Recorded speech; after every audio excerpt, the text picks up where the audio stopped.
નમસ્કાર ગુજરાત.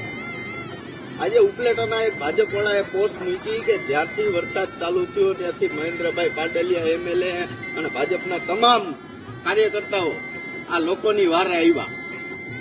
આ જો આ ડિલિવરી થઈ ગઈ હોય ને બાઈના પેટથી ને મોટો ખાડો છે. અહીંયા તમારે બધાને બહુ બાદ બનવું છે ને અહીંયા આવો, અહીંયા આવીને બાદ બનાવી તમને ખબર પડે. આ એમએલએ થઈ ગયા પછી ધોરાજીમાં ધ્યાન નથી દીધું. આખો દી ત્યાં ઉપલેટાના બાકડે બેહીને ગાંઠિયા ચિપ્સ ઉલાઈ અને તમે લોકોની સેવા કરી. એમ આ બાપ ભરો 2 દીની વરફ દીધી તો 2 દીની વરફમાં આપણે માણાને ખબર પડવી જોઈએ કે આવા ખાડા બુરી દે. આ રોજ અહીંથી દૂધની ગાડી આખી 180 દે. આના આ ખાડુડીના 180 એમને ગાડી લીધી. ધ્યાન દેવ મારા વાલા. આ હાટું મત નથી દીધા. તમારા છોકરા છે નીવરી ના હાવ.